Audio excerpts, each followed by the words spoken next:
Alright, so we are doing interpreting key features of graphs and tables. This is 6C, day 1. Alright, so for your learning goals, I can, by the end of this lesson, describe a relationship between two sets of data given a table and determine information accurately from that table, connect information given in a word problem to a given graph, and finally, describe the relationship between two different values given a graph or table. Alright, so things to know. Okay, remember, when there are two different variables, so you've got your x variable, your y variable, also known as your independent and dependent values. So when you're talking about a graph, your independent value is always the x-axis of the graph, and your dependent value is always the y-axis. Okay, when you're given a table instead of a graph, the independent variable is usually the first column, and the dependent variable is usually the second. I say usually because with a table, it's not necessarily cut and dry that way. You just got to kind of use common sense when you look at it. Alright, so let's look at our first example. We've got Chloe, Kim, and Courtney taking IQ tests. Chloe noticed that Kim's score was continuously changing, that as she kept taking the test, her score was getting closer to the lower intelligence intervals. So they collected this data, and we want to know the relationship between time and score. So if you look at that, as time is increasing, what's happening to your score? So the score as you go on, if every step of the way, is decreasing.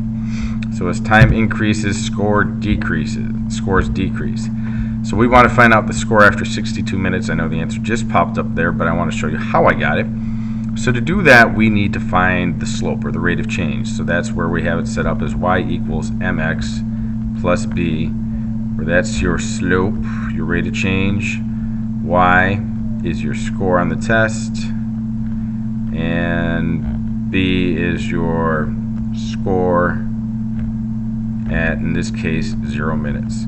So we need to find the slope, because this is what we're trying to find for this answer. So we need to find the slope first. So to do that, remember, we do y2 minus y1 over x2 minus x1. So our y's, these are our y's, these are our x's, so we'll call this x1, x2, and then y1 and y2. So we'll do 10 minus 0. Oop, and I made the mistake that a lot of people usually make there. I shouldn't have done 10. The y's, which are on the bottom on the table, should be going on top. So 78 minus 85 over 10 minus 0, which gives you negative 7 over 10, which is a rate of change of negative 0.7. Okay, now that's per minute. Gotta keep that in, or not per minute, per day. Oop. And that should be time in minutes. Sorry, not days. So it is per minute. Let me change this. Per minute.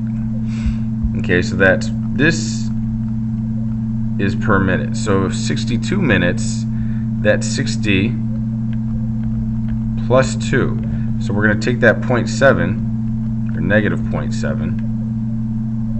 Okay, we're going to multiply these two numbers together.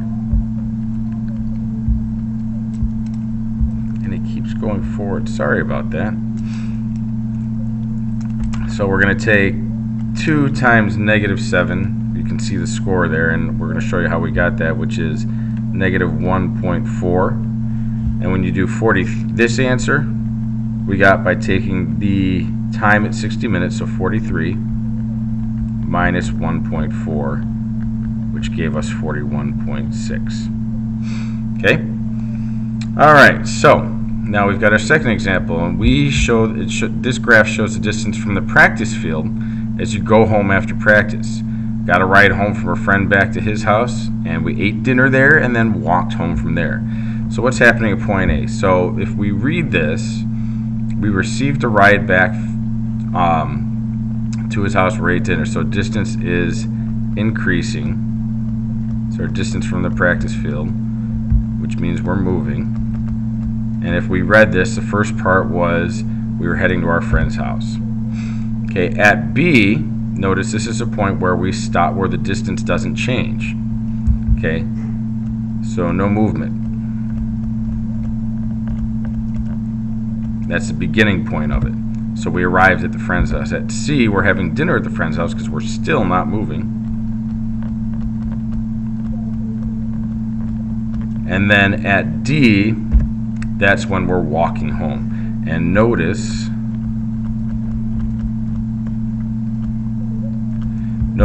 this has a steeper slope, which means we're moving faster, which makes sense because we received a ride.